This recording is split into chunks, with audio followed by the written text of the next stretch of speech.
Don't forget that your skin is your largest organ, and the sun can be your skin's worst enemy. Dermatologist recommended Neutrogena products offer the ultimate protection for your skin. From makeup remover wipes to Hydro Boost Water Gel Facial Moisturizer, BJ's has your entire lineup of Neutrogena skincare products. And now through December 3rd, save $4 on any Neutrogena product at BJ's. Love your skin back and save now through December 3rd, only at BJ's.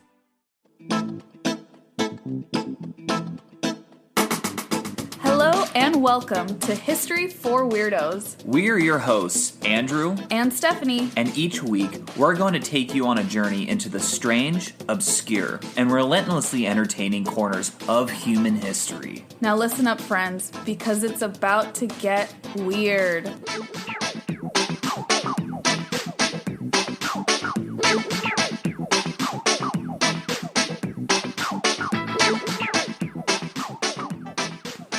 What's going on, weirdos? It's your boy, Andrew. And I'm Stephanie. And welcome to the History for Weirdos podcast, episode number 6. And we're sure it's 6? And we are sure it's 6. Okay, I trust you. Yes, absolutely. So before you start your episode, I need to go on the record once again and state my sources from the last episode I did. You guys, it's really important to us to say where we get our information from. Yes. I think I've been guilty of forgetting or being lapsed as well, but Andrew, you're so bad at it. I'm so bad. I don't think I've done it once. I keep on being like, so... The next episode always starts with... Yeah, I forgot to cite my source. You're just the king of plagiarism. The king of plagiarism. I'm like, yeah, I just knew. This is all from my head. You came up with this. I came up with this. Yes, it didn't exist before I thought it in my brain. This is actually a scripted podcast, and Andrew's just writing all of this. Exactly. None of this happened. Yeah. Okay, no. Oh, but tell us because you got your information from like a really rare and kind of obscure source the last episode on the 2 men that saved the world from nuclear war. Yes. In case you haven't listened to it, I highly recommend it. Mm-hmm. Maybe I'm biased. No, go check it out. My story. Yeah. But yeah, this obscure source, the locals call it Wikipedia. Oh, yes. Or Wikipedia. Yeah, that sounds super mysterious. Very mysterious, indeed. Almost like a sacred text, perhaps? Yes. Yeah. Very sacred text. So you got most of this stuff from Wikipedia? Yeah, but in reality, I just got it all. Pretty much all of it from Wikipedia. It really is a wonderful source. I remember... when you're like, I guess in middle school especially, and you're like writing papers for the first time. Yes. All the teachers are always like, don't use Wikipedia. It's not a reliable source. It's true. We've based our entire adult lives on Wikipedia. So. Yeah, I think that's a fair assessment, honestly. Every once in a while, throw $1 to their donations that they ask for. I did recently, actually. Yeah, so. I did as well, just because it keeps us going. It really does, and it was like, it's a few bucks. Like, why not? Why not, man? Why not save humanity with my $1 donation? Yeah, I know. Jimmy Wales is pleased. Jimmy Wales? He's the creator of Wikipedia. I never knew that. Yes. Wow, that's so cool. A little history of Wikipedia on the History for Weirdos podcast. A little modern history. Yeah, there you go. Do you know how long it's been around? I don't. Okay. I don't know. Like, I'm guessing like 20 years, roughly, very roughly. Mm-hmm. Total guess. We really could Google it, and then I guess Wikipedia would tell us. But yeah, Wikipedia. Oh, dude, that's like Wikipediaception. Yes. Wikipedia on Wikipedia. Exactly. Oh my god. But his name is pretty cool. He sounds like he'd be like a drummer or something. Yeah, Jimmy Wales. Yeah. Like, I'm a drummer. Uh huh. That's so funny. I never knew his name. Yeah, definitely a rock star name. I think you're right about that. Yeah. I like that a lot. So, Stephanie, tell everyone, I think you have a special episode. This might be our very first, like, semi-special. It's themed, at least. It's themed, okay, fair enough. It's themed because when you are all listening to it, this is the week of Valentine's Day. So, this episode is kind of about the origins of Valentine's Day as we know it today. Wow, that's super interesting. Yeah. So, thank you. I think should I like dare ask a question? How far back does this go, or should I just let you tell the story? No, that's a good question because we're going to be we'll be starting with like one of my favorite topics to talk about in history. Wait, let me guess. Rome. Ancient Rome. Yeah. We go far back into ancient Rome. But before we do that, before we go way, way back to my favorite time and place ever, I want to ask you, Andrew Scott Iverson. That is my name. Will you accept this rose? No. I've never even seen that show.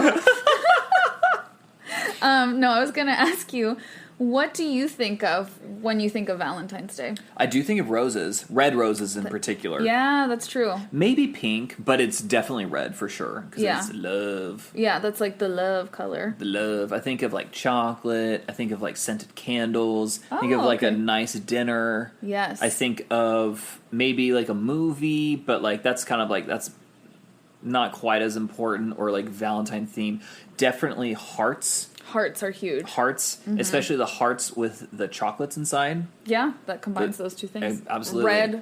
A red box shaped like a heart with chocolates inside? Yes. Yeah. No, but like real hearts with chocolates inside. Like human hearts.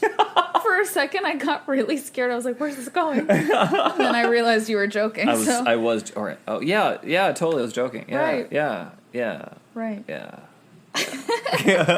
No, but I mean, I think that kind of encapsulates. Oh, I already said scented candles. Yeah, that's it. You really did like the scented candles. I do love scented candles. Mm-hmm. We have one going right now, actually. It's very soothing. It smells like fresh linens. Oh. I highly recommend it. I think it's just like a Yankee candle, but really soothing. Really soothing. One thing that you didn't mention that I also think about is cards.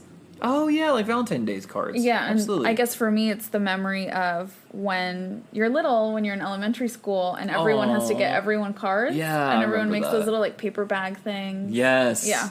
The cards with the candies. Mm-hmm. Oh, good times. Yeah, those are really good times. So I find it super interesting that everything you mentioned has to do with spending money. Commercialism. Exactly where I'm going with this. So Valentine's Day, whether we love it or hate it, or love to hate it, it's like super commercialized. Absolutely. So commercialized, in fact, that according to the National Federation, I don't know. What does that mean? I don't know who they are. That sounds like super Sithy. I missed a word in my notes. Oh. National Retail Federation. Okay, that changes everything. I was like, whoa, I don't know who they are, Definitely but they sound scary. Might have a Sith Lord infiltrating the ranks, but... No. Absolutely. So the National Retail Federation, if I can learn to read my own notes... That's a useful skill. It's a super useful I can't even keep a straight face. Okay, so according to those people, whoever they are...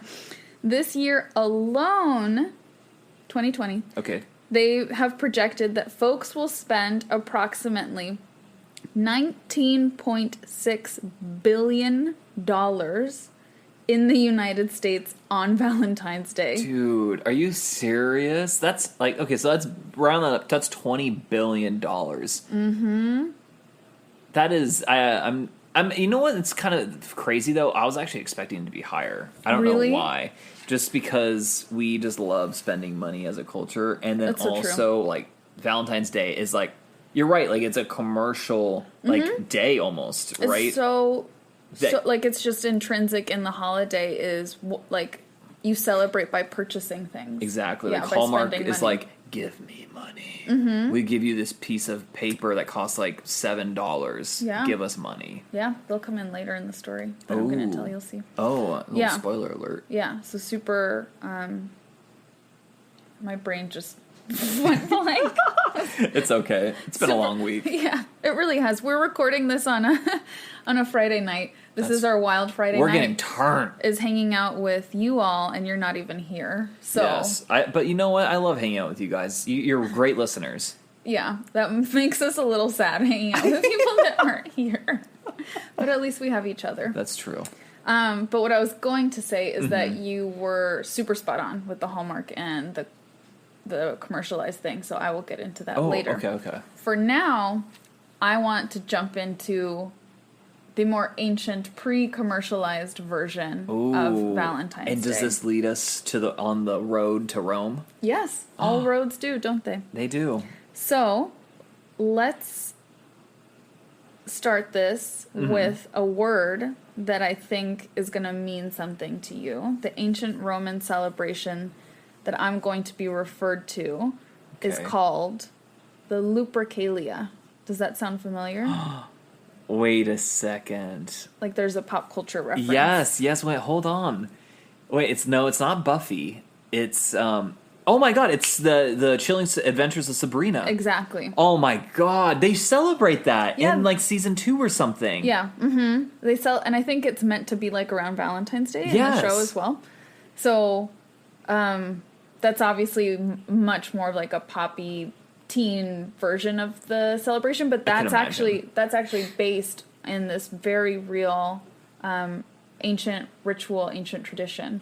Whoa. Yeah, so I thought that, like, when I was doing my research, I was like, oh, that's so funny that I feel like we just saw that in Sabrina. Yeah, we did. Yeah. So, besides Sabrina, the Lupercalia was an ancient pagan festival celebrated every February 13th through the 15th. Okay. So that's kind of, we land on the 14th for that reason and for another reason that I'll touch on later. And this was to purify the city from evil spirits as well as promote health and fertility. So while historians aren't certain of its origins, some believe it can be traced as far back as the 6th century BC. Wait a minute. So this is not the Roman Empire for sure. No. I don't even think this is the Roman Republic. I think this is like the Roman Kingdom. The 6th century BC? Yeah, like, so that's like shoot. I think that's the 500s BC, I want to say. So that means that's definitely like that's Roman Kingdom. It's so that's these roots are really deep. So like Rome's like it's kind of nothing at this point. That's crazy to think about. It is so that's like so long ago, so far removed from any reality we could imagine. That's like literally like 2,500 years ago. Yeah. Okay, that's wow. I didn't know Valentine's Day was that old, or the precursor, or whatever. The precursor is a better way of saying it. Yeah. That's what they think. But no one actually knows for sure. It's too long ago. Yeah. No one was keeping great records thinking that we'd be talking about it on our podcast, right? Exactly. Yeah, imagine telling those people, yeah, we're going to talk about it actually on our podcast. They'll be like, what? And they'll be like, okay. And then we'll be like, rate and subscribe. Yeah. Please do. So the name of this festival likely derives from the word lupus or wolf. Right. And one of the locations of the Lupercalia traditions is in Rome's Lupercal Cave. And the birthplace of Rome. Kind of, yeah. That's a really good way of looking at it. I think maybe the Palatine would be considered a little bit more the birthplace of Rome. Yeah. But it's definitely like closely linked to that. And according to the city's origin story, which is what we're getting at, that's the cave where baby Romulus and baby Remus would have been nursed by the she-wolf that found and took care of them and raised them. Could you say there was like a she-wolf in the closet? Yes. Okay, but it is really a cave. Yes. Sorry, I had to say that. Okay, let's Lovely move on. Shakira reference, my love. Thank you. Very relevant. So the legend of Romulus and Remus, for those that don't know, is really, really interesting. Yes. And it's, as we've mentioned, it's essentially Rome's origin story about these twin brothers who are abandoned and raised by a she-wolf. Yeah. I highly recommend looking it up. It's really so interesting to see how it is still present in Roman culture. Like when you go to Rome now, the image of these two babies being breastfed by a wolf is everywhere. It's so weird but cool. It's so weird but cool. And so this cave, like I'm saying, they believe that's the exact cave where allegedly these two babies were breastfed by a wolf. Right.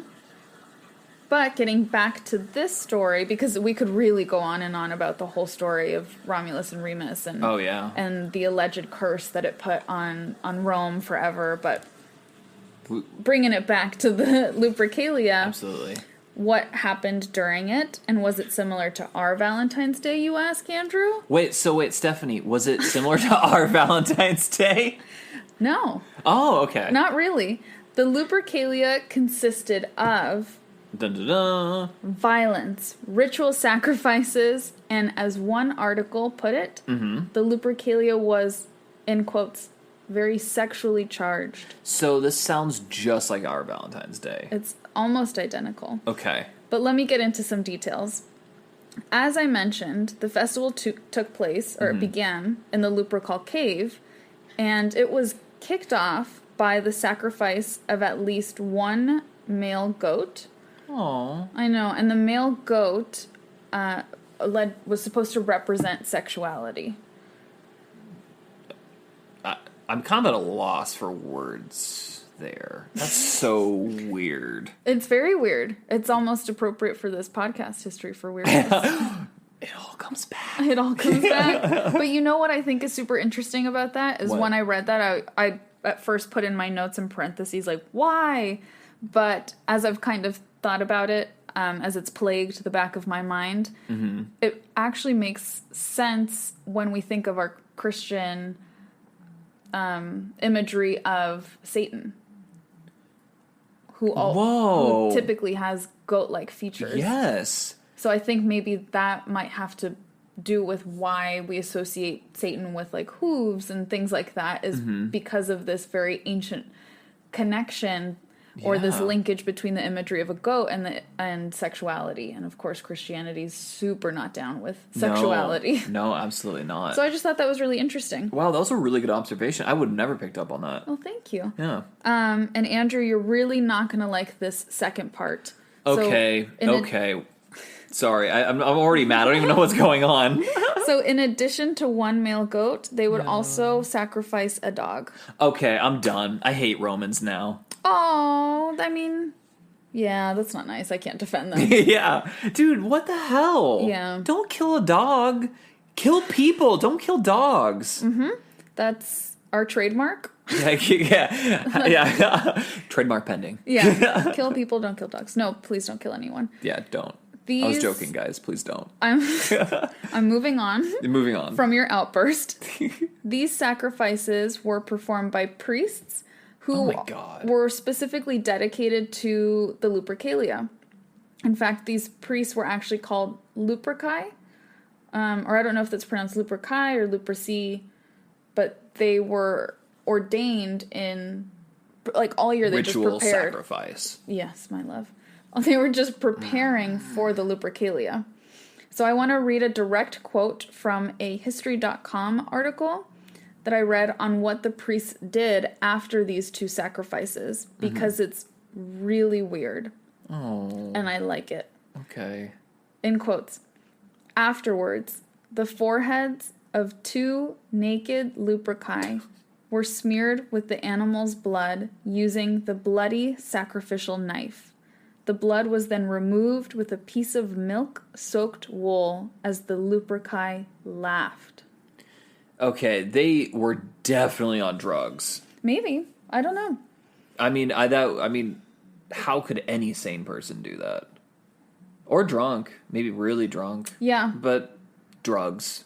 I don't know, actually. That's such a good question because, like I've mentioned at the beginning of the episode, I really like ancient Roman history, and I actually haven't seen too much evidence to drug usage. I know, it's usually just wine. Yeah. They love their wine, and that was it. I don't know if they experimented with, like, herbs and plants and different substances. Yeah, I mean, I know, like, marijuana has been around for thousands of years, but Absolutely. I don't know if it was in present Rome. I don't think so. Plus, I don't think so. I don't think you would, like, kill anything while high on weed. Yeah. So. Yeah. So I don't know. I think this was just a part of the culture, but I really, really enjoyed that description. Yeah. It's an image that definitely stuck with me. That is interesting. That's not something I would personally do. Okay. Yeah. To each their own. To each their own. So, after this lovely part of the sacrifice and then people are naked, covered in blood, laughing, there would be a feast. Ooh, okay. Because you've got to have some yummy food after your animal sacrifices. That's right. Okay. I'm still mad, but food does sound good. The priests would take strips of the previously sacrificed animal hide and make it into a whip-like instrument that they called a thong. Okay. Okay. So this is while everyone's eating and having a good time. The priests are like busy using the animal hide to make these whips. Okay. So then after the feast is over, men would run to the Palatine Hill, which, as I mentioned, is another very significant landmark in Rome's origin story. Right. It should be noted that the men would be naked or nearly naked. So like a loincloth, maybe. Maybe. That's exactly what I pictured. And the men would be running to the Palatine Hill holding these whips, and they would whip any woman that they ran by, particularly if the woman were exposing her skin. So I wish you all could see Andrew's face. So what's even more interesting about that is it sounds really aggressive and unwanted, right? Like no woman wants to be, you're thinking like minding her own business, like going to the market or something and just be like getting whipped with this fresh animal hide.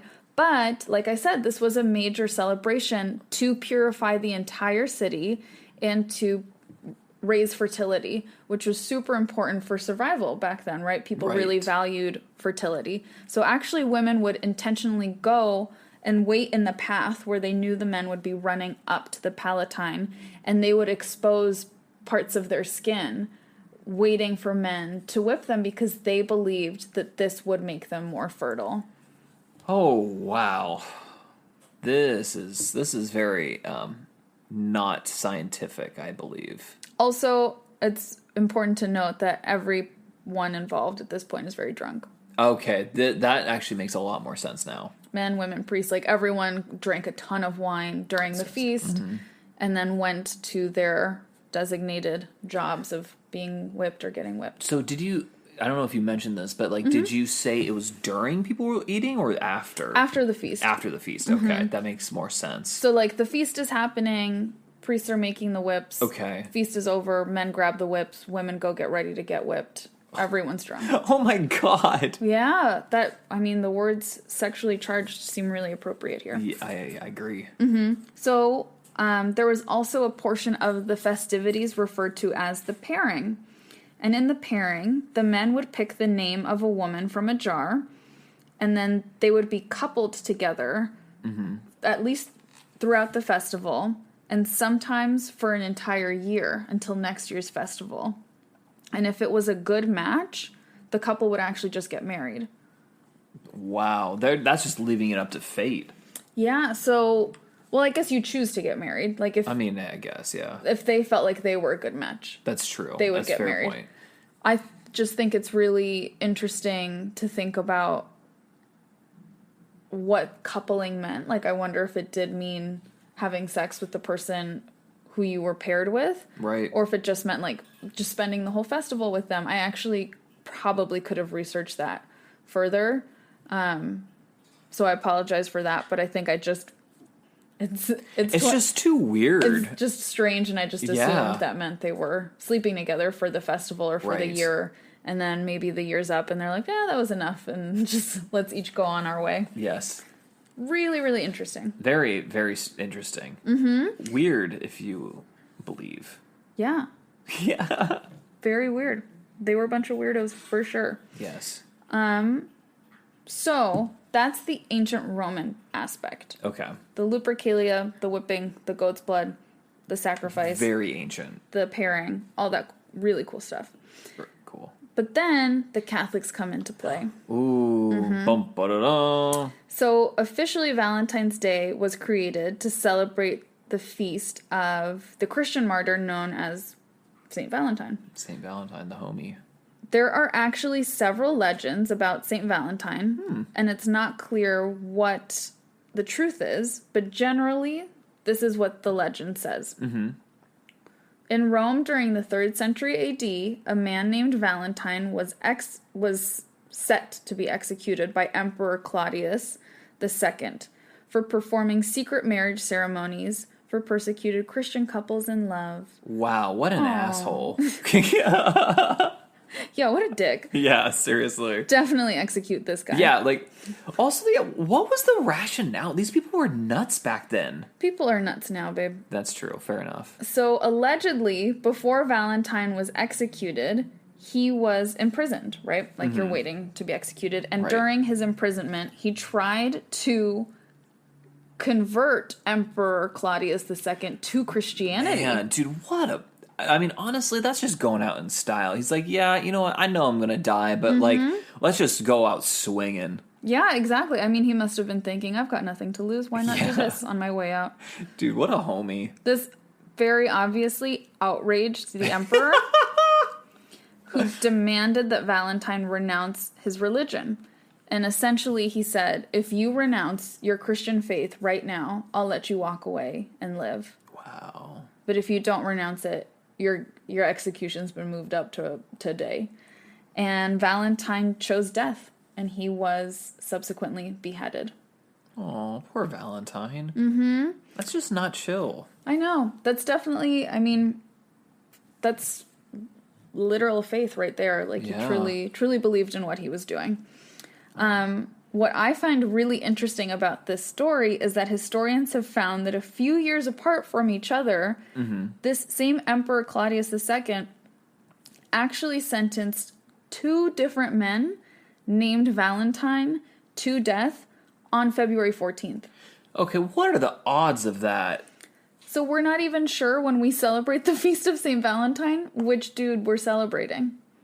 Maybe it's just both of them. Maybe it's like, you know, like... But one of them, there's no way the story was exactly the same. Like, one of them was secretly marrying persecuted Christians. And the other one could have just been... just my name is Valentine and I stole a loaf of bread or something, you know? Yeah, it's like, it doesn't matter. It's just one of you. Isn't that so funny? That's so interesting. Wow, like, same day, too. Yeah, what a spooky coincidence. Yeah, both named Valentine, same day, February 14th. Mm-hmm. So despite all of this, like, weirdness and this mystery surrounding St. Valentine and his identity and, like, who he actually was, right? The Catholic Church has still honored him as a martyr. Oh, and nice. Yeah, and as we do with martyrs, we have a feast for them. So hence the Feast of St. Valentine.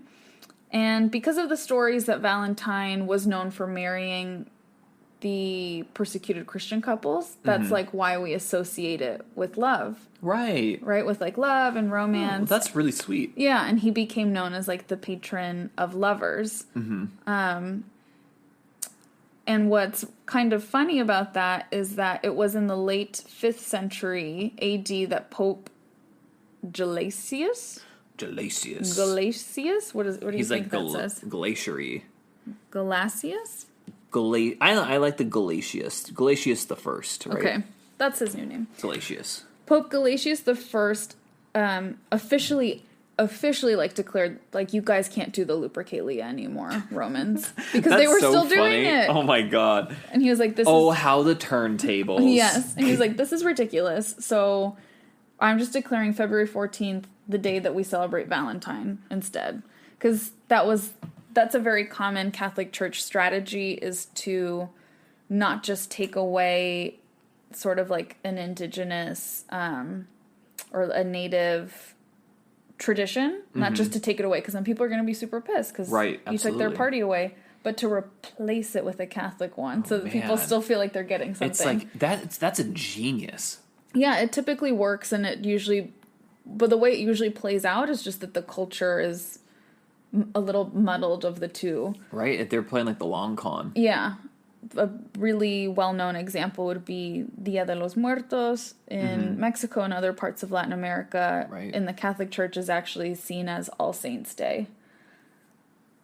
Man, that's just also, but like, come on, Catholic Church, you can be better. Like All Saints Day, like we can't really pick one. It's just all of them. They were really trying to squash this Day of the Dead celebration, and it did not work. So, however.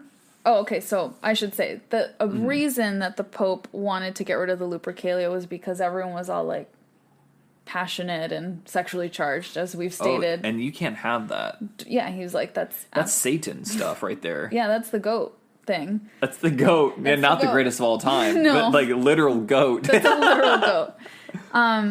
So he was really disappointed when people were like, cool, Valentine's Day, we're still going to get really drunk and hook up with each other. And nothing's changed 1,500 plus years later. Yeah, because he was the saint of lovers, so it didn't really work. So fun fact, according to that History.com article, again, that I referenced before. Okay. Yeah, you're really good at citing your sources. You don't have to rub it in my face.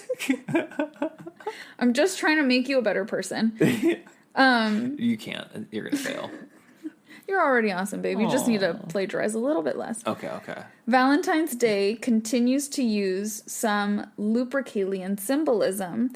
Such as the color red, which represents those blood sacrifices that we talked about during the Lupercalia, and the color white, which signified the milk that we mentioned that was used to wipe the blood clean, and the white milk represents new life and procreation as well. So a lot of times we see a lot of red and white on Valentine's Day, and that is why. So last but certainly not least, I'm going to jump way ahead in history to talk a little bit more about the modern day commercialization of Valentine's Day that we started with. Did this start in the 19th or 20th century, do you think? I don't think. I know because I researched it. So what do you think? What do I think? Okay. I think maybe around the turn of the century. So going 19th to 20th century. So late 1800s, early 1900s. Wow, that's really good. I'll get to that. So, but a little bit before that. Darn it. But you're very close. Okay. But just to put that into some context, to put the commercialization aspect into some context, it actually, before we even get there, it got super popular in Western Europe and England specifically. Stella. Yeah, Stella just came over and shook her. I'm like, okay, we're just, recording a podcast, but okay, that's chill. I don't know if you guys could hear her just incessantly shaking in the background, and now she's giving us dirty looks because we're talking about it's her. Like, you're the mascot. Don't you want us to have a good time? She said no. Yeah. So Shakespeare and Chaucer both wrote about the celebration of Valentine's Day a lot, and that is really why we have this big romanticized idea of it. And which one of these dudes was it? Shakespeare, Chaucer. Yeah, but one of them contributing to popular. Hold on, babe, stop interrupting, and then I'll find out. Oh, okay. Damn. Never mind, I didn't find out. One of them, it's my fault. one of them wrote about writing handwritten love letters on Valentine's Day. Okay. So then it became tradition to to make a card for someone. Oh. And write them a nice, love note. So that dates back to, Shakespearean days, roughly. Mm-hmm. Or Chaucer days. I think, I don't know. Honestly, I should know. A long time ago. But not Rome long time ago. Less long time ago, but still a long time ago. Yeah. Why do we have a history podcast? I know, seriously. We do not sound professional at all. So then, that holiday and that tradition, like many things, was brought to the U.S. colonies, right? Mm-hmm. And people celebrated in the same way here. Again, with the colors of red and white and making these handmade cards.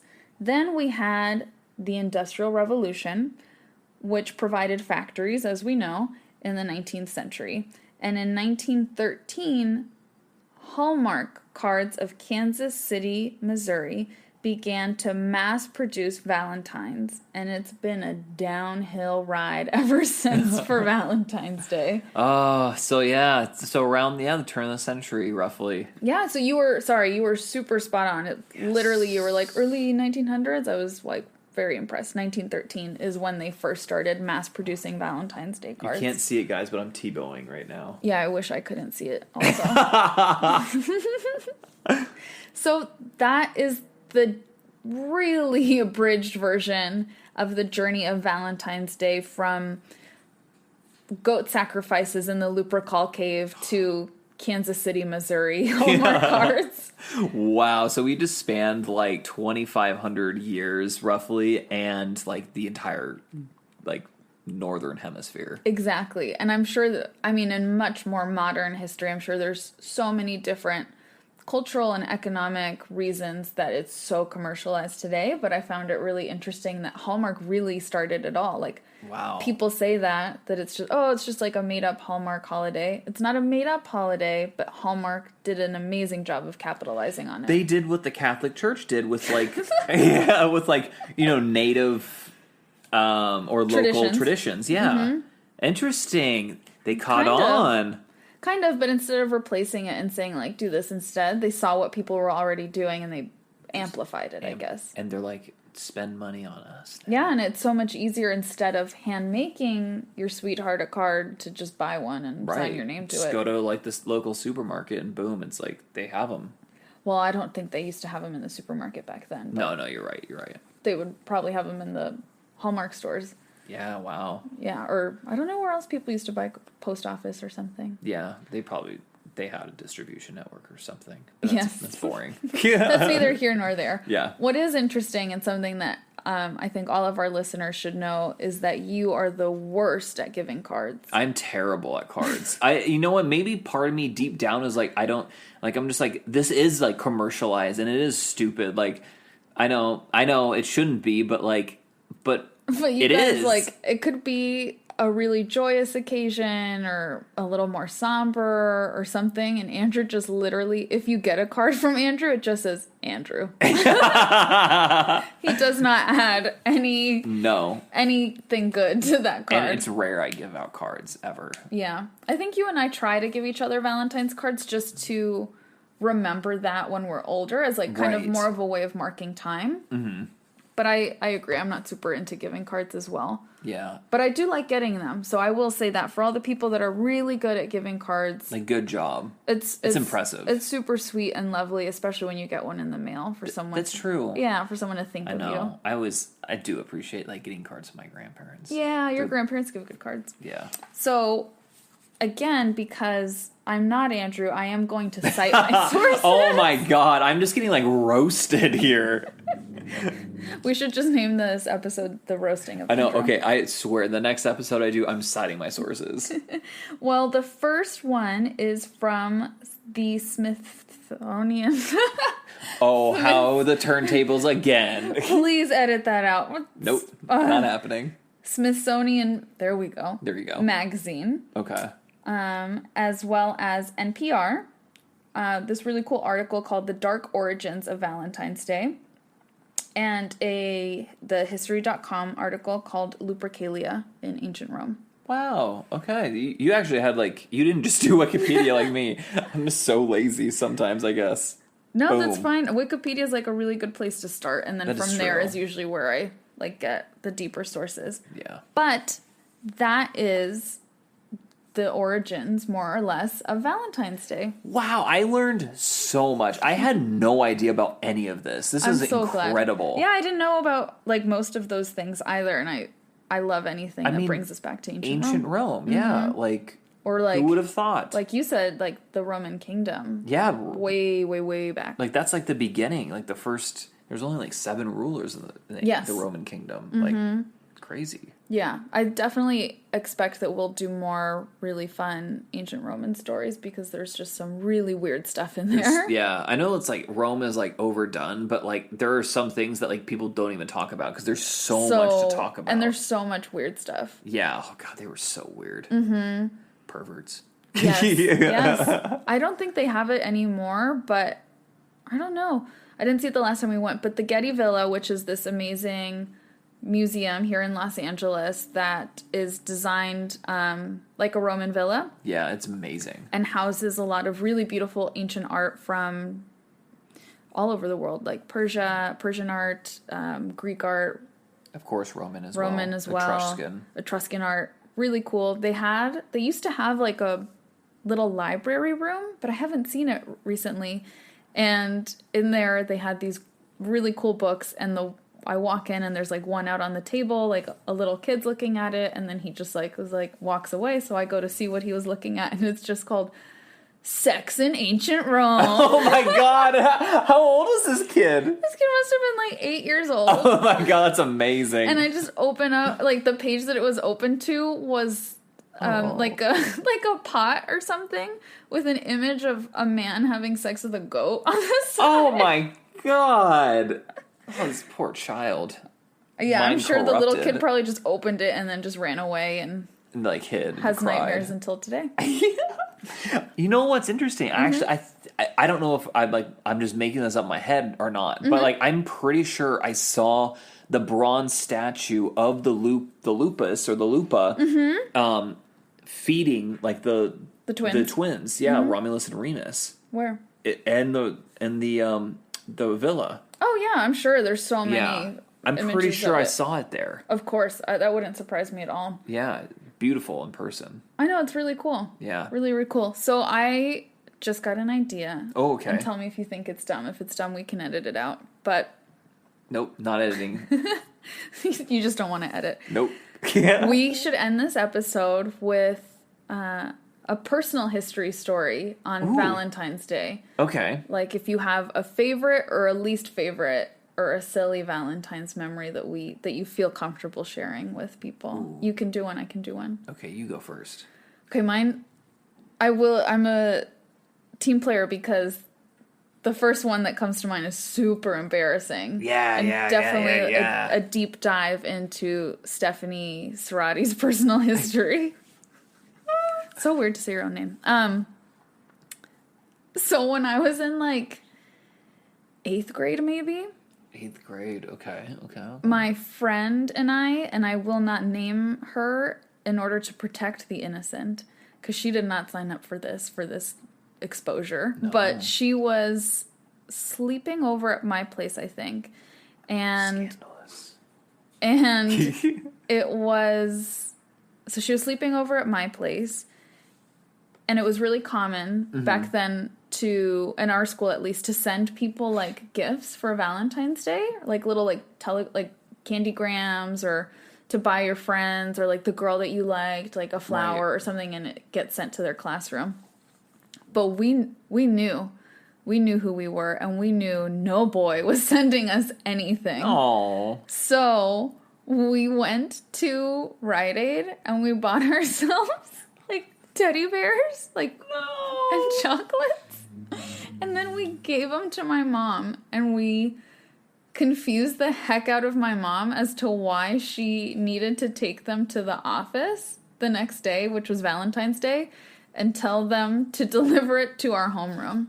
Oh. So that everyone would see that we got Valentine's. That is so amazing. It's the most embarrassing 8th grade, like, girl move, but we did it, and almost as more embarrassing for our classmates, it totally worked. Everyone was like, oh my god, like, who sent you guys those bears? That's actually kind of a genius. Yeah, everyone was like super jealous, and we were just like eating our candy like, all smug. Whatever. Like, whatever, we totally just sent these to ourselves because no one loves us.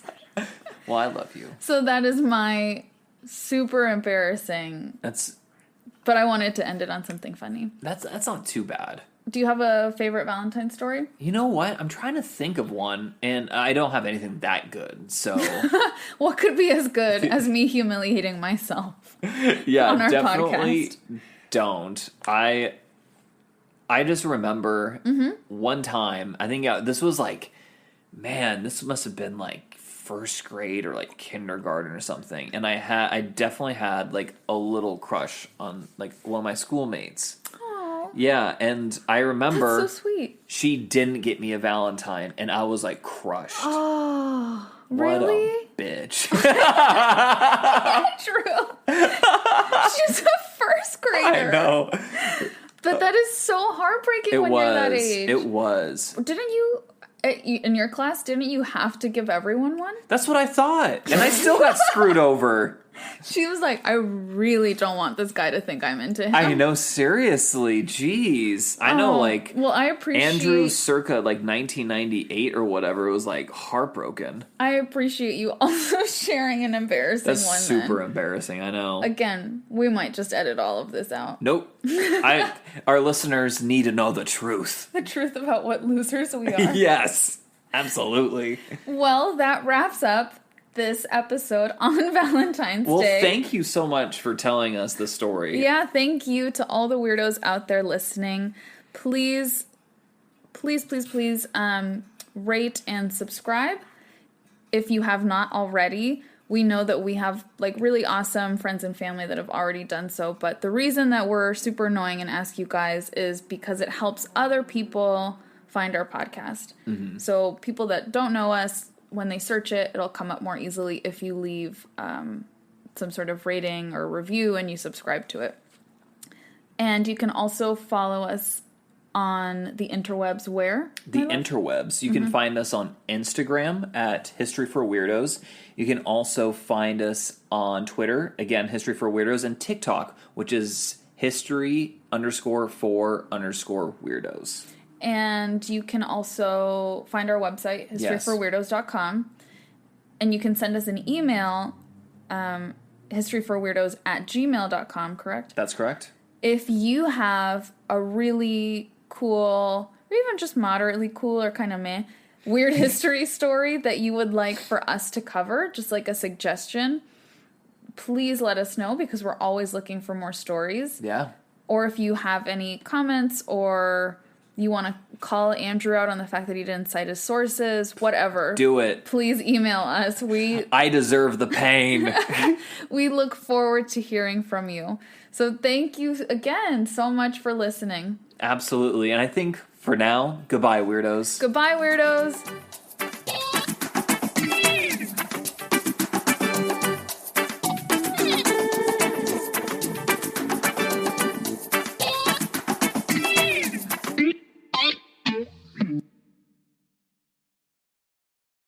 Don't forget that your skin is your largest organ, and the sun can be your skin's worst enemy. Dermatologist recommended Neutrogena products offer the ultimate protection for your skin. From makeup remover wipes to Hydro Boost Water Gel Facial Moisturizer, BJ's has your entire lineup of Neutrogena skincare products. And now through December 3rd, save $4 on any Neutrogena product at BJ's. Love your skin back and save now through December 3rd, only at BJ's. We all know a guy who only occasionally shaves for big occasions, and it's because that occasional shave really hurts. It's the time of year for big occasions, and yet there he is, suffering with that cheap drugstore razor. Let's help him out. Henson Shaving's line of razors, built with aerospace precision, deliver a smooth shave your dad, brother, and even son can enjoy, eventually. With replacement blades just 10 cents each, you'll buy it once, and they'll use it for life. How's that for the perfect gift? Celebrate with 100 free blades on your first purchase, and no subscription headaches. HensonShaving.com/holiday.